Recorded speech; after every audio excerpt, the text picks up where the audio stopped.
What is up, everybody? Welcome to the very final 2021 NFL Draft piece of content here on the channel. What a ride it has been. It's been crazy. This thing went so fast. I find it pretty fitting that I'm here recording this thing around midnight, going to be dropping this early in the morning. Just a reminder of all of the work that went into this thing, and then all of you guys and the support you've shown. It's just been such a ride. I'm super excited to take some time off, catch my breath, spend some time with family, but you guys are part of that family, so let's wrap this thing up here into the AFC West. Please do hit that like button down below one more time. And this division had an awesome weekend. I'm not going to spoil too much here, but I'm just overall excited to talk about the players that ended up in the AFC West that is up there for one of the more competitive divisions in football. So let's start with the Denver Broncos, and just off the bat, they take Patrick Surtain, whichever one it is, we'll find out eventually, with the 9th overall pick. And he was one of my favorite players in this class. I did have him with the highest grade of any defensive player in this class. I thought he was even being slept on to the point that I didn't really understand J.C. Horn over him. A little bit of a scheme preference, I suppose, but it's not that I don't think Denver got an amazing football player here, because I think they did. And Fuller and Darby, neither of them are long-term answers that perimeter corner. Patrick Surtain is. And I also think that in this division where you got to worry about Travis Kelce, you got to worry about Darren Waller, putting a Patrick Surtain on that player, the tight end, Patrick Surtain can cover them man-to-man. So I do think we actually see Surtain, even though he's the 4th corner on this depth chart as a rookie. That said, is this team going to regret not taking Justin Fields? And my gut tells me yes. Yes, they are, because I can't picture a better spot for him. They didn't actually need Surtain because they have all these corners in there. So that's just my criticism here is I think you finally had an opportunity to take a quarterback prospect worth the damn pick, and they didn't do it. So you're putting the entire year on Drew Lock. Now, I would offer my entire next year's draft for Aaron Rodgers. Just say, screw it. You can have every pick. We want to win a Super Bowl with Aaron Rodgers. This roster is so good. It's a top 5 roster, at least in my opinion. And this draft made it even better. But I will say, man, I do think they're going to regret passing on Justin Fields, assuming they can't go get Aaron Rodgers. Maybe they end up in the Deshaun Watson sweepstakes in the future, too. So I guess that's something to hold out hope for. But then they trade up for a running back. This was the one thing that I really didn't like that they did. You got Melvin Gordon. Trading up for a running back, it's just not something I would do. Not that it really hurt their draft or anything, but I thought there was other positions they could have gone with potentially. Maybe beef up that offensive line with Tevin Jenkins or other options at more valuable positions. I do like Javonte Williams, but I don't think he was some amazing steal, some generational prospect that you had to come up and get. So I'd give that a C. It's fine. But then Quinn Miners certainly makes up for it. At the end of the 3rd round, are you serious? One of my better draft takes as a whole last year was I gave Lloyd Cushenberry a bad draft grade, which kind of goes back to the whole, what's the point of these draft grades videos? You don't know better than these GMs. Well, last year, what did I give the Cushenberry pick? A D? I didn't think he was a very good prospect. Everyone seemed to love him. I saw him get overwhelmed by power in the SEC and kind of not do all that great in the Senior Bowl, and I didn't think it was smart to draft him when they did. But that said, Quinn Miners here at the end of the 3rd round, are you serious? I think he is an immediate upgrade at center to Lloyd Cushenberry. If not immediate, give him 4 weeks, 2 months to get up to speed, going from D3 to the NFL level. But this guy is a freak athlete, a legitimate athlete with speed to run some of the wide zone stuff that they do like to run here. Again, as a pass protector, he's going to have a little bit of a learning curve. So maybe immediately day 1, not that instant upgrade of Lloyd Cushenberry, but long term, I absolutely think so. And to get him in the 4th round, basically, when I had a 2nd round grade on him, man, that's an absolute steal. And then they end up taking Baron Browning at the end of the 3rd round as well. Uber athletic dude. I do think he's going to take some time. He's kind of this guy that's played some safety, some overhang linebacker, some edge stuff. He's kind of a positionless freak athlete at linebacker. I think Vic Fangio sees him as a full-time linebacker in this defense, but I do think it's going to take some time, but the upside there is really nice. Broncos fans were clamoring for a linebacker, so maybe not a day 1 impact there, but I think that was always a bit of an overstated need. And then they take Caden Stearns and Jamar Johnson back-to-back. Both of these are values at this point. I was definitely not as high on some people as Caden Stearns, but in the 5th round, the NFL wasn't too high on him either. I mean, that's great value there. But Jamar Johnson in the 5th, I tried to warn people that second round was just probably not going to happen for Jamar Johnson, for a guy that lacks the physical traits and had the tackling issues that he did. But the dude's a ball hawk. He's one of the smarter defensive players in this class. He takes risks and good scheme fit as well. He transitions well in space. I think in this cover 4 system, I actually like his fit and his value a lot better than Caden Stearns, who I thought was just really stiff, and I didn't think his 4.4 speed really showed up on tape. But Stearns could be a little more of that box player, where Jamar Johnson, I think, is going to be more of your Kareem Jackson here, so to speak. And then Seth Williams in the 6th round. Like, what the hell are we doing here, man? Like, I get that he's not the fastest player in the world, but this is just too good of value to pass up. I had a 3rd round grade on Seth Williams. I was just waiting on someone to take the guy. He's not going to see the field here in Denver, but at this point, like, best player available, man. You take a 3rd round prospect in the 6th round, and you can stash him and see if anyone else is ever going to want him or what. Man, I love that pick, but he's going to be their 5th receiver. Same thing with Kerry Vincent. You know, shout out to George Payton, the new general manager there, going over from the Vikings. And he probably sitting there like end of the 6th round, early 7th round, like, hello, NFL, like, what's going on here? We got a couple of freak athletes that are early day 3, late day 2 prospects just sitting here. Kerry Vincent is oddly familiar to a young Kareem Jackson, by the way. Freaky athlete, about 5'11", and kind of a positionless defensive back at this point in time. Did a little bit of everything for LSU, but obviously buried behind some amazing cornerbacks in his time there. He's a really good athlete and a playmaker. How did they get him in the 7th round? It doesn't make any sense to me. He could actually be Kareem Jackson's replacement if he develops in that way, or Jamar Johnson could be that guy. I'm pretty speechless about that pick. And then Jonathan Cooper out of Ohio State, good value in the 7th round. He's a guy that can generate some push on the edge there, good football player. Marquise Spencer, kind of similar to DeMarcus Walker, who's been around here for 4 years. I think he's off the team at this point. His rookie contract expired, so kind of that 3-4 defensive end. And then I have to shout out Andre Mintz, undrafted free agent. I'm going to call my shot on this player. Not going to factor into the grade just to keep it fair. I didn't include undrafted free agents in these grades for a reason, but I do want to talk about this player. Andre Mintz had the best first step in this class. You're talking about the team that found Shaq Barrett as an undrafted free agent, the team that found Malik Reed recently, similar to Andre Mintz, as an undersized edge. But the best first step in this class is going to learn from Von Miller. Keep an eye on Andre Mintz. I wouldn't be floored if he ended up with a Shaq Barrett type of career, and that's saying a lot. Now, that's a long way to go, but just check out Andre Mintz. I mean, the guy played really good run defense for a small guy and has insane get-off, so definitely a find there as an undrafted free agent that caught my attention. I do give the final grade an A, but I am torn because if Justin Fields becomes a stud and they miss out on Aaron Rodgers and they miss out on Deshaun Watson, and Drew Lock doesn't work out here, which I think is more likely than not, they're going to get all these great players and still be stuck in quarterback purgatory, and the roster's too good at this point to be picking this high again. So I'm going to give it an A grade and give them the benefit of the doubt, I suppose, although I don't know why they've earned that, that quarterback thing will work itself out. Really hoping this team can trade for Aaron Rodgers. I actually, after I did this draft grade, I was like, I put a Super Bowl future down on them. They're like 30-1. They're the favorite to land Aaron Rodgers if he doesn't go back to Green Bay. So that could definitely get interesting really, really quickly. Maybe Surtain's a piece in that trade. I don't know exactly how it would all work out, but man, final grade of an A for the Denver Broncos. Just down the board, this was already a great roster, and they got a ton of good football players.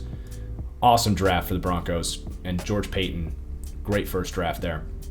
Kansas City Chiefs are up, and kind of like we talked about with the NFC West, I do factor in the Orlando Brown pick swap here, so they end up flipping their first round for a second round with Baltimore, and they get Orlando Brown.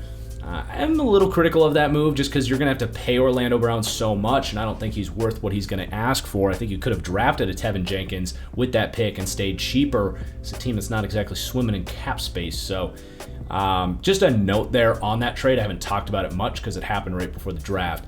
But anyway, let's talk about the players they took. Nick Bolton at the end of the second round is great value. I never understood the first round hype on him. Some people thought this was a fall. Not really, in my opinion. This is right around where I was comfortable with him. And then, like I said, the Chiefs were laughing their ass off when the Packers took Josh Myers over Creed Humphrey. He's just a significantly better prospect, like literally in every little box that you want to check for a center. It was extremely confusing. And I don't think the Chiefs even felt like they had to go offensive line at this point. They've signed a bunch of interior guys, but with him falling, he's just too good to pass up. He can get on the move. He can run all these screens that they love to do. He's solid in pass protection. Man, that was just a steal to get Creed Humphrey, who had a first to a second round grade on. And it's going to be really interesting to see how Andy Reid and these guys decide to deploy this massive collection of offensive line talent. I mean, almost an overreaction at this point to the Super Bowl. But obviously Orlando Brown at left tackle. And then I think left guard, I wouldn't be surprised at all if we see them play Joe Thuney, who they paid like tackle money. He played tackle in college. I wouldn't be surprised if we see Thuney play right tackle. And then we get Creed Humphrey at center, obviously. And I like that grouping. And if Thuney's good at right tackle, which I think he would be, that's actually a value because you paid him kind of that guard tackle flex money. But people forget Devin Duvernay-Tardif opted out last year for his doctor and all that stuff. But I think he comes back at right guard. He's a really good right guard unless they cut him for money after this draft, which wouldn't surprise me. But then you have Kyle Long, you got Austin Blythe, and Trey Smith. So between those three and Laurent Duvernay-Tardif, you kind of let those, wow, I just butchered that so bad. But you let those guys fight it out at guard, and that's a massive upgraded offensive line. So overall, you have so much flexibility and a bunch of good football players there. It's impressive that they added all the pieces they did. They stole value really all around, adding Kyle Long for nothing, Trey Smith for a 6th round pick. They got what's his name? Austin Blythe for nothing. So yeah, I think they've done a good job to overhaul this offensive line, and that's going to be big for Patrick Mahomes in this Chiefs offense. They take Josh Kindo, kind of a developmental, young, freaky edge player. I'm not a big fan of his game. He's long and explosive, but his good plays were few and far between. There's just no consistency there. He's got to learn how to use that length and power better. He can get there, but not a day one impact at all, which they frankly need at edge. But it's fine. I'd fit to a 7th on him. They take Noah Gray in the 5th round. He had a really good workout for Duke. I didn't see the athleticism on tape. Really struggled to separate at the Senior Bowl too, which if you can't separate in one-on-ones at the Senior Bowl against that competition, it is a bit of a red flag for me. Now, I trust the Chiefs here. Take a tight end that has 4.6 speed to get him to play faster. I could see him working out as a, it's not like they need him to be a starter or anything. They got Kelsey there. I like the Cornell Powell pick a lot. Pretty good value. I had a 5th to a 6th round grade on him, so right there where he should go. And just a big, powerful receiver. He run blocks. He is good after the catch, and he's a good route runner. He kind of reminds me of a really poor man's like Keenan Allen, Devontae Adams, Amari Cooper, similar size profile, like 6'1", 215 pounds. Now, the guy's built like a mini DK Metcalf. You see the guy with his shirt off at the combine or at his pro day, and you're like, whoa, the guy's jacked. But just reminds me of some of those receivers we just described where they're really big, like thick receivers, but they are quick on their feet and they run good routes. Was surprised to see him not be more productive with Trevor Lawrence at Clemson, to be honest. But I think the role he's going to play here, probably not going to start day one over Demarcus Robinson, but I think he could be an upgrade there, and he is older. He's 24 years old. He's kind of maxed out, so I wouldn't be stunned. But we're always trying to throw speed into this offense, right? Like first round, you were seeing sometimes Elijah Moore and all that stuff. They don't need that piece. They got Hill, they got Hardman. Kelsey's maybe the best separator at tight end, so they don't really need that. I think they'll benefit from having a great blocker out there, a good contested catch option because, Tyreek Hill can go get it, but he's not a big-bodied receiver. Mecole Hardman's almost useless in that factor, so it might be nice to have just a different skill set in there at receiver. I like that pick for the Chiefs, and it's good value. And then Trey Smith, end of the 7th round pick for Trey Smith. What the f***? What is the NFL doing? Yes, he's got blood clot issues. It was 2 years ago. This dude's a freak athlete. He's one of the best guards in this class. I understand not taking him on day 2, but the second that 4th round hit, someone should have taken a chance on this guy and not letting the Kansas City Chiefs get him. So that's just a total steal. And at this point, if those blood clot issues are a problem for him, okay, he was a 6th round pick, but even like I said, in the 4th round, you take a chance on this player, NFL. Come on. Chiefs have proven that this is a formula that works for players like this that fall for injury concerns, but how legit is that injury concern? Doesn't seem that big of a deal to me. It was 2 years ago. He's good to go. He's been cleared. I just don't get it. He's such a better prospect than a 7th round pick. So I don't even know if he's going to see the field here with how many offensive linemen they brought in, but the value is just too good to pass up. The Chiefs get an A grade for me. You factor in the Orlando Brown thing there. They just kind of stole value with Creed Humphrey, Trey Smith. Nick Bolton will be okay. I think he's maybe a little bit overrated, but still a great pick in the 2nd round. And yeah, just really good all-around draft for the Kansas City Chiefs. You factor in Orlando Brown there. And they're locked and loaded, ready to go again for the Super Bowl run. All right, the Los Angeles Chargers. We're getting a little long for this one, but that's fine. This division was really fun. And this was a unique draft as well. So, God, dude. Rashawn Slater and Asante Samuel. Again, what the is the NFL doing? Rashawn Slater, this is a steal at 13. He was a top 10 player in this class, in my opinion, factoring positional value. The one position the Chargers needed to just let Justin Herbert go off on the league was a left tackle, and they got the best day one impact left tackle in the class. Whoa. Just speaks for itself. Amazing steal, A-plus pick. They were popping champagne. They're like, that's all we got to do in the 1st round. No talks about trading up here. But then you get Asante Samuel in the middle of the 2nd round. Like, the Chargers fans and the Chargers front office should be writing handwritten thank you notes to Brian Gutekunst and a handful of other teams that took much worse football players at this position than Asante Samuel. This, to me, is Antoine Winfield Jr. all over again. Not just the fact that he's a former NFL player's son, but like, it is a different position. But my God, this was a 1st round player, just like I said about Antoine Winfield last year, who falls because of a knock on his height.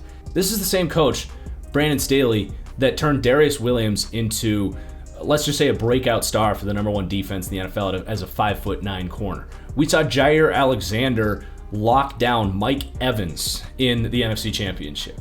That's about a 6-inch or a 7-inch height differential. DJ Reed at 5'9" became the best press corner on the perimeter for the Seattle Seahawks.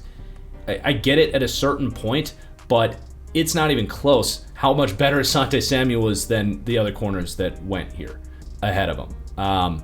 Man, this is like Derwin James all over again for this team, twice in the same draft. I don't even give a shit what happened the rest of this draft, because it's not like this team had a ton of holes, and those were 2 of the best individual picks in the entire draft. Now, I am going to be critical of what comes next. Josh Palmer, to me, I don't see high 3rd round value here, and I think this was before Diami Brown came off the board too, so I cannot explain that personally. 5th, 6th round, I get it on Josh Palmer. He's a big physical player. I don't even see a clear path for playing time here. If he's your Mike Williams replacement, I just don't get that over Seth Williams or even Simi Fehoko. It doesn't add up to me. I don't know. I hope he proves me wrong, but definitely wasn't worth that pick for me. Trey McKitty, same thing. I like him as a better player than Josh Palmer, and he's an interesting tight end, but I just don't see starter upside, and I'm not taking a blocking tight end in the 3rd round. So I didn't love either of those picks, but he'll be a nice compliment to Jared Cook day 1, so it's not the worst pick in the world. He's got huge hands. He's got straight line speed. He has technically some theoretical upside to develop, so that could work out. But I mean, like, Brevin Jordan was available. If you're going to take a small tight end like Trey McKitty, why not take Brevin Jordan? I don't know. I didn't get that. Chris Rumph in the 4th round's fine. We've talked a lot about speed rushers and not being able to convert speed to power. Chris Rumph is going to have a hard time being a consistent player because he's so light, and it's not like he has an elite skill set as a pass rusher. But he's a unique chess piece for Brandon Staley, and he can be used sort of similarly to Leonard Floyd on that defense. So I'll give him a chance, schemed up in the right way. I'm sure they have a plan for him. Value-wise, it wasn't like some crazy steal for me, though. Brendan James, the 5th round, just good value. I think he's a day 1 like quality backup. He's under 300 pounds. He's got shorter arms, so I think power is going to be a problem for him. But for a team that has Brian Bulaga at right tackle, who struggles to stay healthy, I think adding another piece that you feel pretty good about stepping in someone's way as a good finesse pass blocker as a backup on day 1 is a good pick for the Chargers. Nick Neiman, kind of a high upside athletic linebacker that maybe never reached his potential at Iowa. We hope Brandon Staley can get the most out of him at the next level. Larry Roundtree, decent, kind of speedy power back in the 6th round. Whatever. I don't see him better than any of the guys on their roster right now, but sort of that power replacement to what they were getting at the end of the year in Kalen Ballage. And then Mark Webb, safety out of Georgia. I didn't think he was a draftable player. I do like that they announced him as a safety because he's not going to be able to cover guys as that slot corner like he did at Georgia. Was really getting ran all over at the Senior Bowl. But maybe as a high IQ player, something clicks for him at safety. So I'll give him a chance. He's got to make the roster first, though, as a 7th-round pick. I think they did leave a lot of value on the board, which is the only thing keeping this out of an A-plus pick. If they had any pick, I mean, they had 8 darts to throw and nothing, or 7 darts to throw here. Nothing really got me excited after the Samuel pick. So it is going to get an A, but that probably speaks volumes to how much I loved those first 2 picks. And I don't even think the rest of this is going to matter because I think you got 2 potential all-pro players in Rashawn Slater and Asante Samuel Jr. Just ridiculous. Next up, the Las Vegas Raiders get to wrap up with the team that I've had a lot of time roasting over the last 3 years. And man, let's just get into it. Alex Leatherwood in the first round, pound for pound, probably the worst pick in this entire draft. This is Gruden doing the same exact freaking thing. It's locking in on a dude that played in the college football playoff at a big program that had multiple years of starts, but and a guy that is probably going to be a good football player. But Gruden, you got to get these guys out of the top 20 of the draft, man. Alex Leatherwood does not belong here. Everybody knows it. It's Clelin Ferrell all over again. It's Jonathan Abram all over again. Damon Arnett all over again. We all knew those were bad picks. None of them returned value, and this is going to happen again with Alex Leatherwood. He could be an awesome right guard. He could be. But he's a tackle prospect. You're probably going to play him at tackle because you have a glaring need at right tackle. There was a prospect that's 3 times the prospect in Tevin Jenkins that you passed on at right tackle. You're going to be kicking Alex Leatherwood. You're going to be asking him to change positions to right tackle. Now, I think he did that years ago. It shouldn't be a big deal. But the obvious pick was Tevin Jenkins here if you're going to take an offensive lineman this early. So I see a guy that's probably going to fail at right tackle because he doesn't have the foot speed. He doesn't get the depth. Maybe he develops into a low-end starter at right tackle, but that's something you spend a 2nd, 3rd, 4th round pick on if you're playing him at tackle. So it's going to get ugly depending on like how they're going to use him. And then I think eventually he ends up at right guard and actually has a pretty good career there. But the career trajectory that I'm projecting here with Alex Leatherwood, it's just not something you spend the 17th pick on. Now, if you play him at guard immediately and do something else at right tackle, maybe you bring in a Mitchell Schwartz or something like that, this pick makes a lot more sense to me.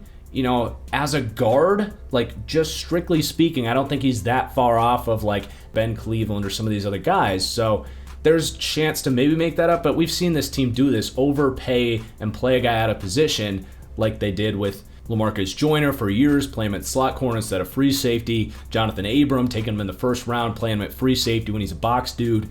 I just don't have a lot of confidence that they are going to play him at right guard. We'll see how that plays out. If he is a right guard, it's probably a D-plus pick. But again, you still didn't need to pick him at 117. You got a glaring need at right tackle. Take Tevin Jenkins. Take Sam Cosmi. Take freaking Christian Darrisaw, who's still. This was such a bad pick.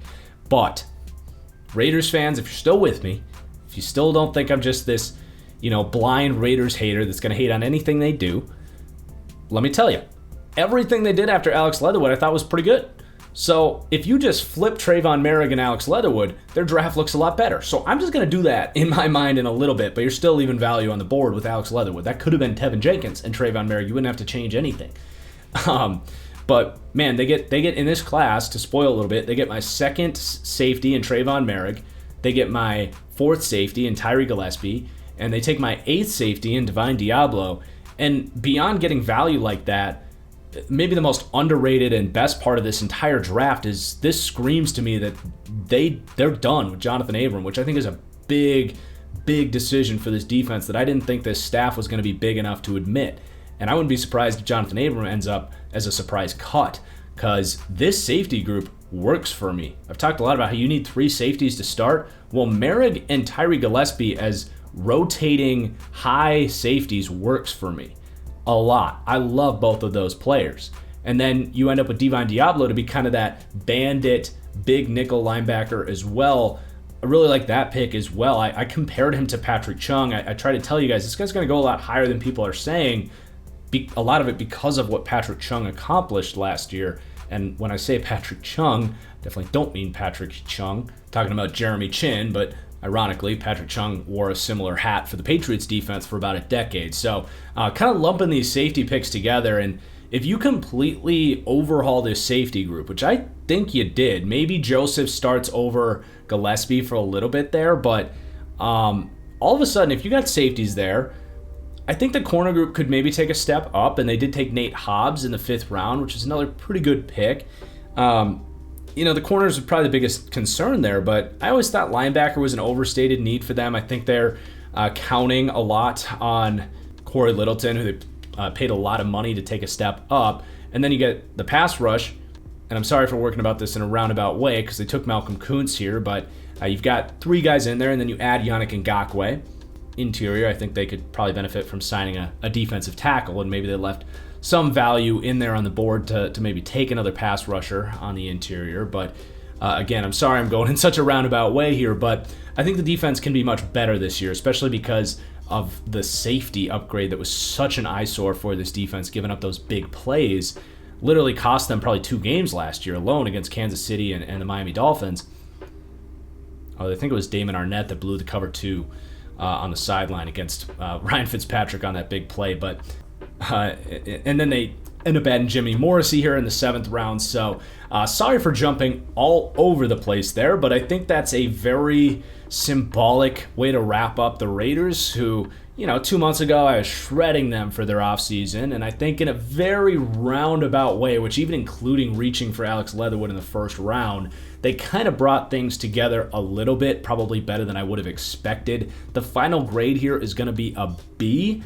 So, I think it's all fine. It's definitely not the way I would have handled things. I think there's still a lot of problems going on with the Raiders. No bigger than Alex Leatherwood going in the top 17 of this draft, just crazy. But probably not leaning towards the Raiders being a bottom 5 team maybe. Perhaps I was about 2 months ago. I think they've kind of gotten there in a roundabout way, just like we got to this final grade in a roundabout way. But that's a great transition as we talk about the Raiders probably not being a bottom 5 team.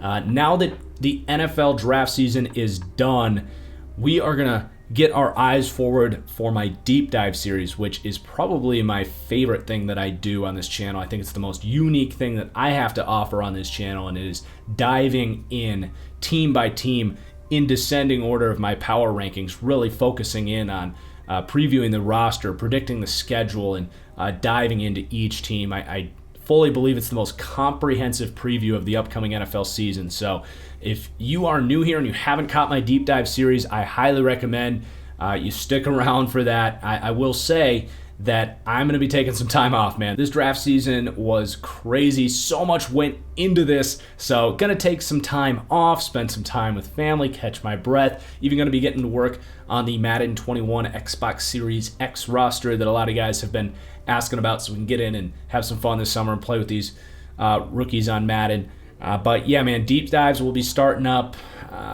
probably end of May. And I would say content on this channel is going to be slow. I don't currently have anything scheduled over the next 2 weeks, and I wouldn't be surprised if I don't upload in that time. So enjoy watching and maybe rewatching these draft grades, and I'll see you guys probably in a little while here on the channel. Please do hit the like button down below. Let me know in the comments as well what you think of these draft grades, and we'll see you guys later. Peace out.